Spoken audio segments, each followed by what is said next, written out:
of the day. To the bottom left-hand side of the map, our red Terran player from Millennium, also a team kill. It is going to be Dayshi.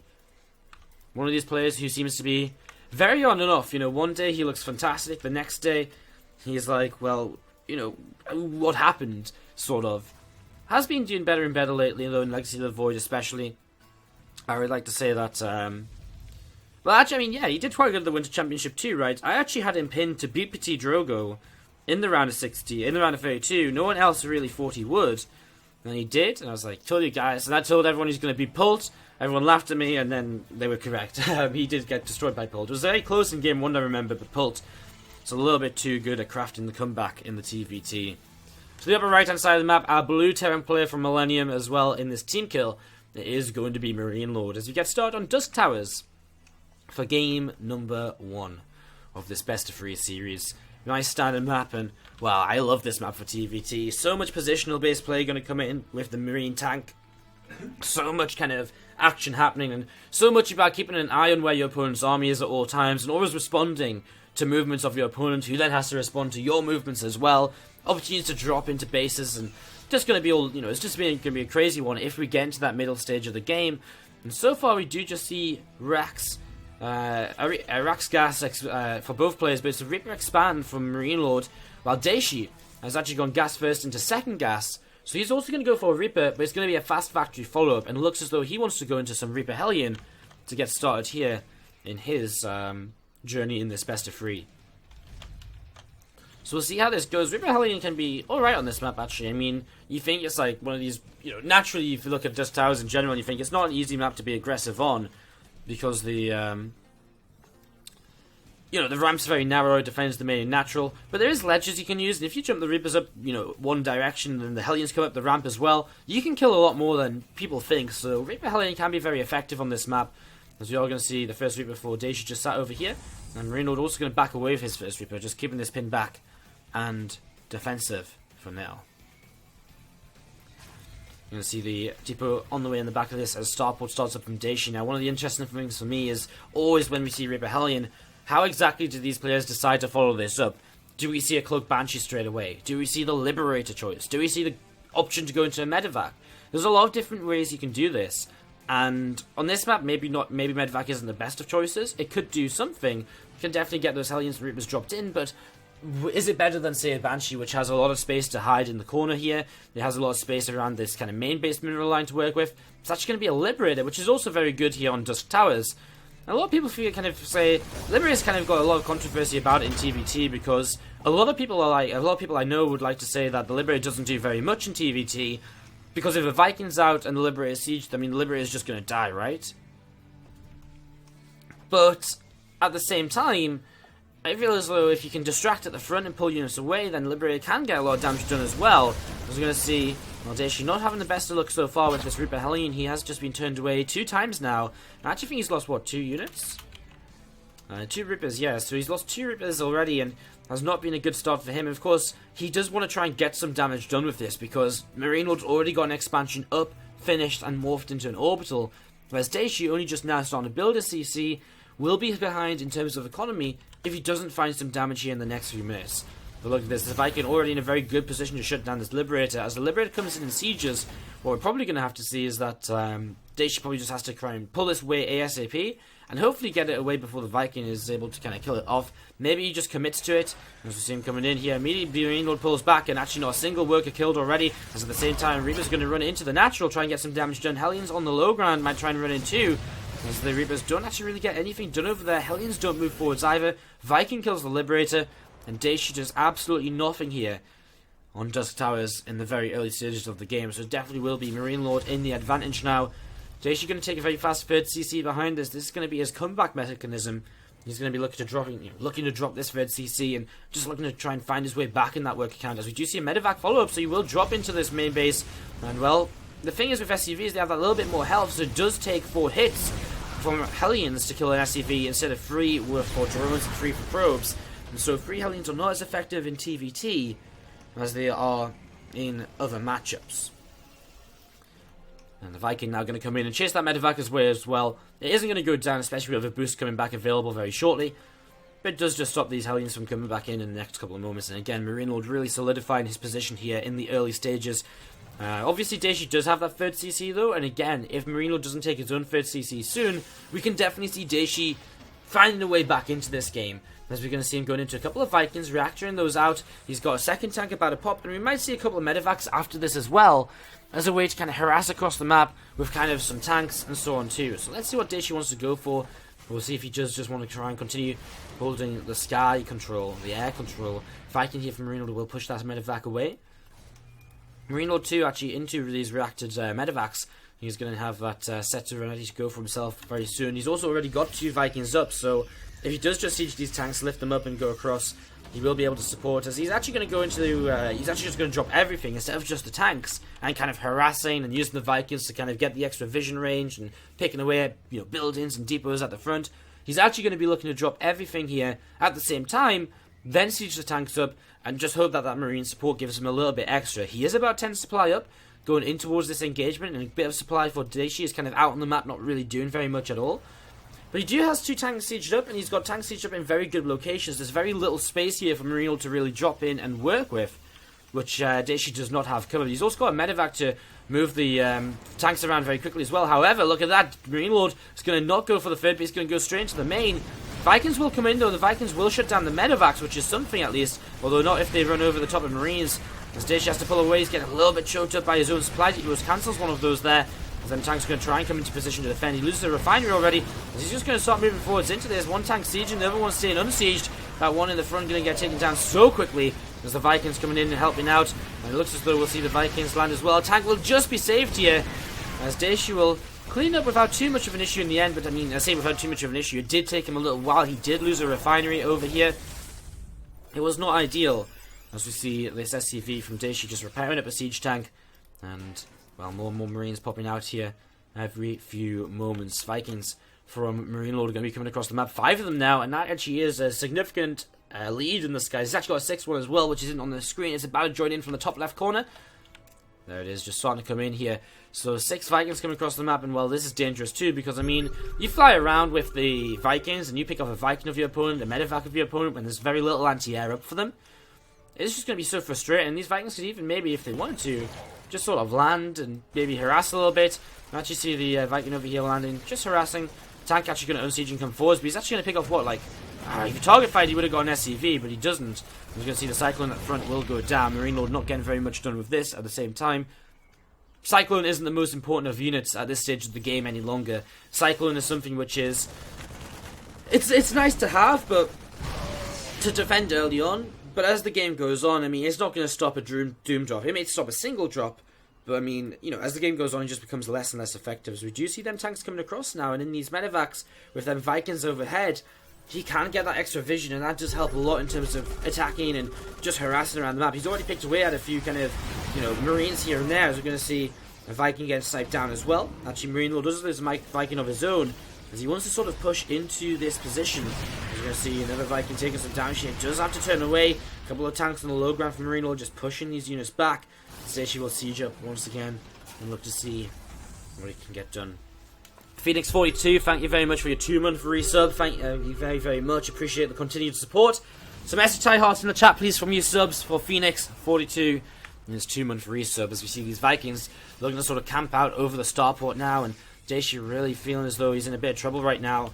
Again, number 1 of this MarineLorD now dropping once again in towards this natural expansion, as these Marines will stim, and a lot of SCVs going down as well. Medevac's coming in overhead, but whoa, Dayshi, that's not what he wants. He actually loses 2 of those 3 medevacs. That Viking going to go down as well. And at the same time, we've got tanks going to unload over here, and just so they can start picking away at some more SCVs. MarineLorD is all over the place, and Dayshi just can't seem to find himself a moment to keep himself alive here. Some Marines going to start coming in. We see them tanks lifting, being evacuated back, as these Marines continue to get so much damage done. And Dayshi taking damage, which is just, you know, he can't really recover from this, I don't think. It's just too much here. As we're going to see these Marines continue to move forward. They're going to look to target down that tank. They will not quite get the medevac as it flies away. At the same time, Vikings drop in the main base, and they look to get a bit more worker damage done as well. MarineLorD on 72 workers against the 40. I mean, we haven't even really looked back home at all for MarineLorD doing all of this aggression in the last few minutes, because he's just been applying so much pressure. As we see these Marines and a few tanks going to be moving through center of the map now, and he is finally reinforced with more than just, you know, a couple of tanks and medevacs. As we do see one of them going down, and actually another stim he might be able to catch here. As we see the Marines splitting up, and we'll just try and get on top of some of these tanks, but we'll get cleaned up. He actually does kill one of them, and actually gets on top of the other one as well. Targets a medevac. These Marines from Dayshi actually really trading well, and obviously he needs to trade well, but I kind of feel as though he's already just taking a bit too much damage. Look at that resources loss. 2.7k behind for Dayshi. He's been on a worse economy from the earlier stages of this game as well. The build orders did not go well for him. And now we see MarineLorD going for what should be an attack which can kill off Dayshi here. The tank count is disappearing. The Vikings are picking off all of the medevacs in the skies. Well, not quite game ending just yet. I mean, it sort of is because he does too much damage. And okay, Dayshi will tap out. He's not going to make MarineLorD kind of push in here once again. And that is going to be GG. Game number 1 of this best of 3 goes the way of our Blue Terran player, MarineLorD. And he starts to take the lead in this Millennium team kill in the winners bracket semi-finals. Going to be jumping into another game here in just a few moments' time. It is going to be game 2 of this, starting up in a few moments. See what map we're going to go into. Again, you know, that was a game where MarineLorD basically expanded. He didn't take damage, and he didn't take damage when his opponent didn't expand straight away. And so he, throughout the game, just built up advantages, and he took the early advantage and turned it into a bigger advantage. He was able to kind of move into a third base of his own very safely. He was able to harass a lot. He did a really good job there. We're going to look to jump into game 2 of this in just a moment. Do we have Yogo on our friends list? Yes, we do, so we can just join in off Yogo. Perfect. Again, thank you very much once again, Phoenix42, for your 2-minute free sub. Again, please some SHI hearts in the chat for Phoenix. And as we get ready to go into the second game, it's going to be Runes of Endian for this second game here of this best of 3. Again, I mean, I guess we can update you guys on the brackets as well if we throw a quick refresh down. See what's going on. And show you guys, yeah, what's happening here basically. So, this is what's sort of going on right now in the brackets. Again, we have Dayshi and MarineLorD currently in this lower semi-final. And then Firecake is awaiting Lilbo, most likely, in the upper semi-final as well. Again, these are the 4 top players we're expecting to share the kind of 2 top spots here today. So, Dayshi, MarineLorD, Firecake, Lilbo. And again, we're already seeing MarineLorD 1-0 up against Dayshi. And if he loses this, I mean, he drops down to this loser bracket. He has to go for a bit of a battle down here. If we're lucky, we might actually be able to catch Firecake, Lilbo as well in the upper bracket, and then follow into the winners final, and then drop down to the losers bracket to bring you guys some more games. So we'll see how that goes as we do get ready to jump into game number 2. We are actually in game already. They must have literally started the countdown as soon as I tabbed away. So let's go into this. Let's not waste any more time. To the bottom left-hand side from Millennium, it is going to be our red Terran player. Down 1 game right now, it is Dayshi. And, okay, he didn't look great in game number 1, but all it's going to take for him to look very different in game number 2 here is to have a better opening. Because the reality is, he got behind in his opening. He did not get a lot of damage done against a fast expand from his opponent. MarineLorD defended very well. And so Dayshi was behind from the start, and his opponent just knew how to abuse that to stay in the lead, to keep an advantage, and to push into a victory over the next few minutes of the game. To the bottom right-hand side, our blue Terran player, also from Millennium, as we have a team kill here, it is going to be our blue Terran player, MarineLorD. And again, I mean, you know, everything we just said about Dayshi's opponent obviously was MarineLorD doing it. We don't really need to hype him up. Great play from him in game 1. Really just taking an advantage and knowing how to win with that advantage as well and executing it more or less perfectly. I mean, there was very few moments, maybe when he lost a couple of tanks and medevacs, like a couple of Marines. That was the only point in the game where he really looked as though it was a bit like, you know, where he really looked as though it was a bit like, whoa, MarineLorD, what are you doing? For the rest of it, he really did look as though he was thoroughly in control and always just kind of, you know, pushing Dayshi to the limit. I'm going to see command center coming down for both players here, so both of them this time going to be going for a gentleman's TvT as they go for Reaper expand. Dayshi going into the second Reaper though, so looking to continue with some kind of pressure in the early stages of this and hoping that he can get something done with a second Reaper. And it's just the one Reaper of MarineLorD. Of course, MarineLorD will have a Marine, but Marines are not super good. That's kind of trading with Reapers. As we'll see, continuing marine production. You can't really go into a reactor straight away here in TvT. If you try to go into a reactor straight away, the problem you run into is if your opponent does make a second Reaper. If your opponent makes a second Reaper, all of a sudden you find yourself in a lot of trouble and really starting to hurt. MarineLorD spread out here, just looking for a Reaper popping up. In the next few moments, the second Reaper does join up, and both players will now start the reactor. So 2 Marines and a Reaper against 2 Reapers. Well, let's see who wins this fight. Is Dayshi going to be coming up from this side and will find himself... Ooh, well, if he jumped up, he'd find himself a Marine to fight straight away.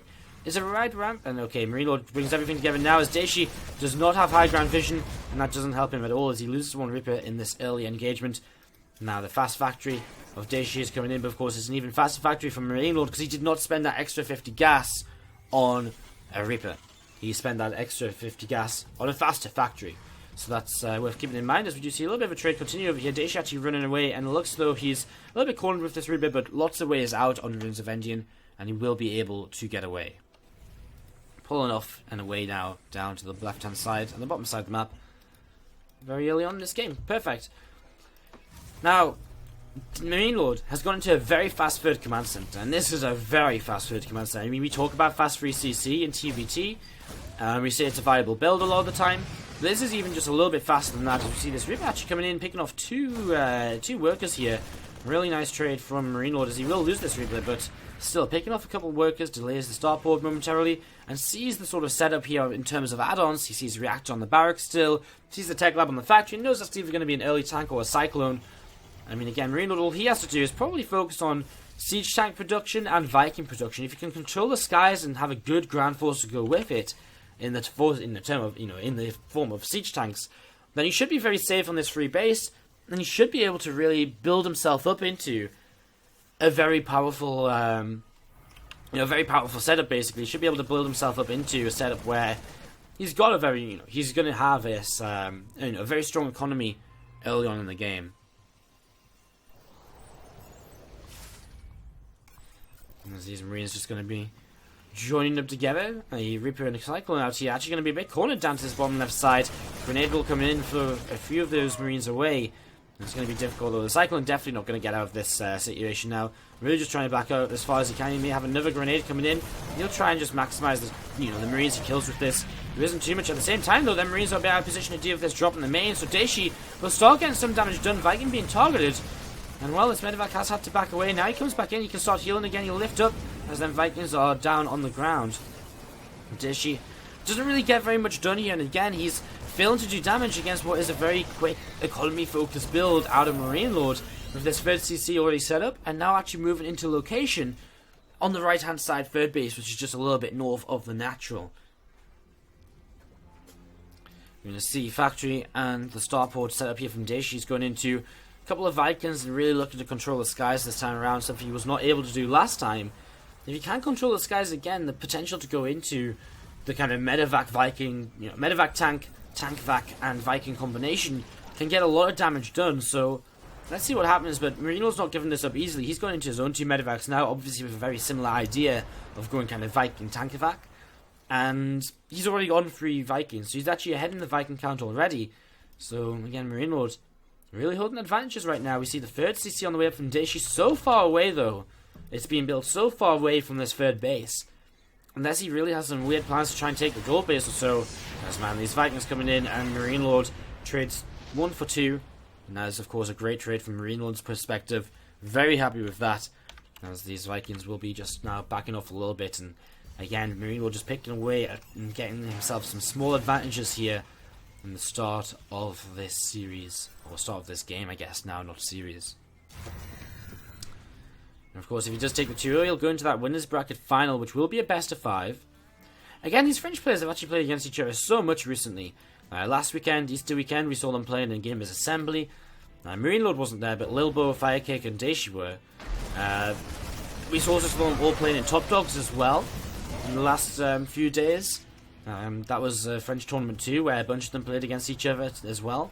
So really, these guys have played against each other a lot very recently.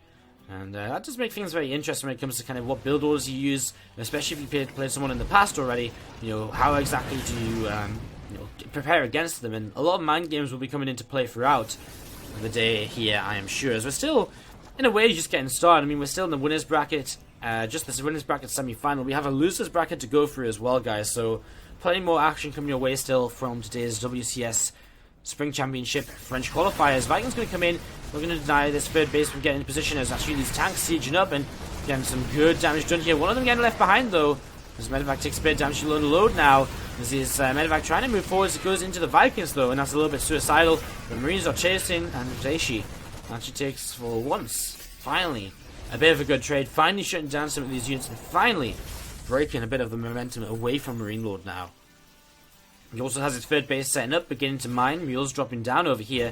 As you'll see, tank just firing onto a few of those Marines. There's a couple of Marines stimming forwards from MarineLorD in the center of the map too, looking to hunt down some of these Medevacs. To the right hand side, he's starting up a couple of his refineries on his third base. Both players. I mean, MarineLorD's still in a bit of an advantage. Well, actually not in many ways, I guess. He's a few workers ahead, but that really is about it. Unit count shows us he's still ahead in the air control of 5 Vikings against 1. He's behind on Medevac count, he's behind on Marine count, but ahead on tank count as well. The tank count is not super great when you don't actually have the Medevacs to help, transport them around the map. You're going to see, oh, well, that's a big loss there. Losing a Medevac with a tank inside of it. An expensive loss. We're going to see MarineLorD actually coming into the middle of the map. He's going to run into one of these siege tanks. Dayshi is only just sieging his tanks now as well. It's actually going to be MarineLorD who convincingly takes this. Actually goes a lot more one-sided than I thought it would. Another tank going down, and MarineLorD takes a great fight here in the center. These Vikings getting so much damage done as well, shutting down so many of these Medevacs. And that's really important here throughout this engagement, keeping that Medevac counting low. As these tanks just setting up. And MarineLorD might just continue with this now. He's got taking a very good fight here as he actually stims. He's going to find a tank just left alone with a few Marines in the center. He pushes through this without an issue. And MarineLorD going to keep on pushing forwards. These Vikings again making life very difficult for Dayshi. As now he's going to, throughout this, I mean, his Medevacs just sort of die so quickly in any engagement. Tank's going to begin to siege. A lot more Marines here for Dayshi with a good split and closing distance. He might be able to take down a lot of this, but again, it's going to be expensive. He's losing his Medevacs and it's just not going to be enough, as now the Vikings are going to land as well. Hell to pick away at whatever they can, as we'll see MarineLorD just moving forwards with these couple of tanks as well, and continuing to reinforce across the map, as Dayshi can actually be cut off between his natural and his third base, and that makes life very difficult for him as well. As these Marines stim up, they're going to pick away at a whole bunch of these SCVs who try to get away. Even the third command center might just be in a lot of trouble now. We'll see these couple of Medevacs coming back. These Vikings going to work their way to take down a Medevac. These Medevacs will be lifting and trying to evacuate, as the Vikings will probably just land here and continue to clean on up, as tanks actually just going to kite.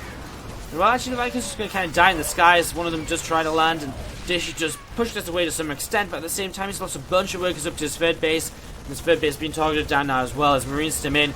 And well, yeah, I mean, with Medevac support, Dayshi does clean this up, but still, look at the reinforcements coming in from MarineLorD. He actually already has a bunch of Marines set up over here. Once again, more Marines are streaming across the map, more siege tanks are coming across the map as well. He's they're behind his 2-2 upgrades, but it's at the point in the game where actually the sheer number of units are just probably going to mean that the 2-2 upgrades don't play as big of a role in this as they usually would in a mirror matchup. A couple of tanks lifting into these Medevacs, so they're going to push on forwards, and I mean, he's just going to push up into this position, and he's going to take down a lot here. The tanks just helping with a little bit of support and fire. The Vikings coming in to work their way through Medevacs once again, and that tank there is going to get targeted down before it can siege. The tanks in the back still supporting. GG is called, and Marine